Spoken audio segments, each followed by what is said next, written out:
Hello guys, how's it going? My name is Dalaran, and Blizzard decided to add yet another catch-up mechanism for the patch 8.3. This is going to be a gear catch-up for any of the new characters that you might want to play for patch 8.3. With a lot of people buying the Shadowlands boost, and with Death Knight's getting a brand new update, a lot of people are going to be boosting new characters, be it Volpera, the Mechanomes, or a brand new Death Knight.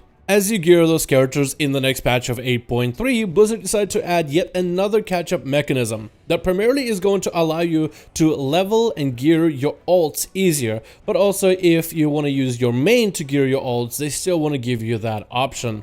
I had to get on the PTR in order to test this, and this whole system doesn't quite functionally work yet. I'll explain that in just a little bit, but let's see what is the catch-up mechanism. One of the things that you'll be doing a lot of in the patch 8.3 are called invasions. Just like Legion invasions for Legion, this time we have invasions of N'Zoth. Minions of N'Zoth as well as other enemies are going to be invading two zones. Instead of adding new zones, Blizzard is actually going to recycle two zones that we've seen already. One of them is going to be Mists of Pandaria, Veil of the Eternal Blossom, which is the center hub zone that you used to play back in Pandaria with some of the daily content.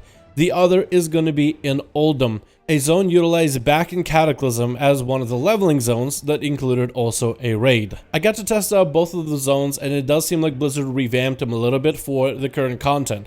There'll be two new quartermasters with other goodies to get, and the zones are going to have a variety of different activities. Either the zone is going to be in a state where it will be invaded by minions of N'Zoth, which will give you a variety of different activities you can participate in, or if there is no invasion available, you will have other activities to do if that is what you decide to do on your characters. And inside of those zones, it seems that enemies all over the zone, whether it is rares but maybe even non-rare enemies, have a chance to drop you catch-up gear. The catch-up gear is, for now, a work in progress, and I don't think they have it fully finished. First of all, opening up the actual tokens for the gear does not work. But let's take a look at the different catch-up mechanisms. It's going to be very similar to the last patch of Legion, or maybe Timeless Isle, if anybody remembers. The catch-up tokens you'll be able to get are not going to be universal for a class. You'll have mail catch-up tokens, leather, plate, and cloth. And you will have a variety of different pieces of gear, from belts to pants to shoulders, chest pieces, and so forth. So this is an activity I would believe a lot of people would want to do on as many alts as possible in order to help gear a brand new character, because the tokens that you get are of a complete new variety. This will also help out if you have any new characters that you are trying to gear in the new areas. Sometimes you might get a token that is applicable for your class, but sometimes you'll get a token that maybe an alt can use.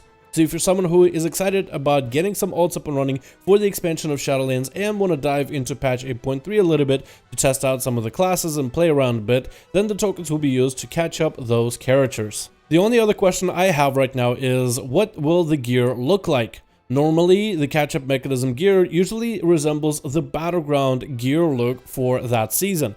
Very similar to how when you used Benthic gear in Nazjatar, the gear you gotten was very similar in look, just a different recolor than the battleground gear of that season. But it doesn't seem like with Season 4 patch 8.3 there is a battleground version of gear, so maybe the catch-up tokens will look just like the raiding gear, which would be quite a good thing for many of you trying to collect all of your transmogs. Let's take a look at the gear. The looks of it are going to be interesting, and maybe they will change in the future, but what will the gear be like? The item level that's going to be dropping from this gear is going to be about 400 item level, which is fairly low, but I think it's a decent item level to begin with. If you have a character with actually 0 gear and you don't have any Benthic tokens saved up, maybe you weren't even playing for the patch 8.2 to get any Benthic gear to begin with, this would be a pretty good type of gear to get early on as you venture into patch 8.3. Whether you have a brand new character and you're coming back to the game for the last patch, or maybe you are just trying to get the game, trying to get the basics before the Shadowlands expansion. This gear is going to be different than Benthic gear. First of all, this gear isn't going to have any possibility of you using this catch-up gear at endgame raids, which I think a lot of people will be happy about.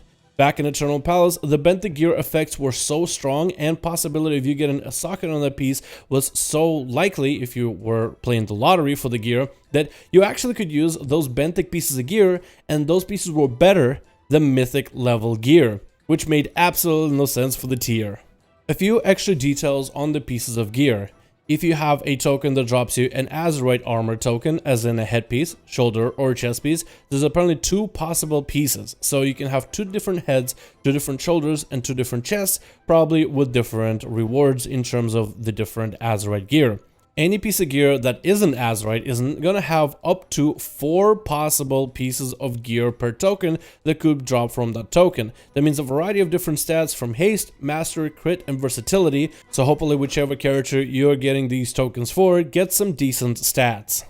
So this gear is going to have you a decent item level on one side, and this gear is not going to be usable at endgame content for endgame raiders. That means if you are doing Mythic Pluses, high-end PvP, or Mythic raiding, then you're safe and secure that you'll be getting your best in-slot pieces of gear, endgame gear, and those pieces of content. However, the gear does have the drawbacks of that it's so specific to the different armor types. So for example, let's say I'm on my rogue and I want to gear out a brand new monk, right then I'm hoping for leather pieces left and right. And sometimes I'll get cloth pieces, sometimes I'll get plate pieces and whatnot. Maybe Blizzard will have certain world quests available and maybe even let you decide which types of gear you want to go for, whether it is mail gear, cloth gear that you can send to your alts. If they give you a little bit of that player agency and decision, that'll be great. But either way, this gear is at least going to be some form of catch-up mechanism for anybody who wants to get some brand new alts to play for patch 8.3.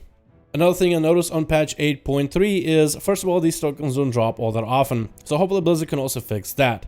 And you also have quartermasters for the patch 8.3, a brand new one for Pandaria, Vale, as well as one for Uldum. Those quartermasters are going to have a variety of different rewards like tabards for different looks that you might want to get once you get exalted with the reputation. Also toys as well as certain mounts that you might be able to unlock. And I'm hoping that they add for those vendors a possibility to simply buy gear with whatever resource you might be able to accumulate. Let's say at certain amount of reputation, you might be able to buy certain tokens in order to feed your alts a little bit of gear. I think it will be a good idea to go on in the future. Looking back at the article, I actually see that right now they have in the database rings also as a possibility for pieces of loot that might be able to drop from these mobs. Whether Blizzard implements them on PTR, we'll have to wait until the next patch PTR cycle for the Blizzard to update PTR, or simply wait for patch 8.3 whenever that comes out. While this gear might be decent for any new player, for veteran players there will be potentially other possibilities for loot. Of course, you have your Mythic Plus raids if you have a guildies that can carry you, and of course you have your raids, again, if guildies or others can carry you. But I believe that they will also increase the item level of gear that you might be able to get from dungeons. That means heroic as well as Mythic 0. So if you are a player that played the game before and know what you are doing, then maybe diving into a Mythic 0 dungeon with a couple of guildies or friends might be more up your alley and might net you better rewards. But I guess we'll have to wait until patch 8.3 comes out, because now time will only tell. Thank you guys so much for watching this video. I do hope you guys enjoyed. Let me know your thoughts in the comments below. Let me know what your thoughts are on the 8.3 PTR catch-up gear. What do you think they should have done differently, if anything? Thank you all, and I'll see all of you guys in another video.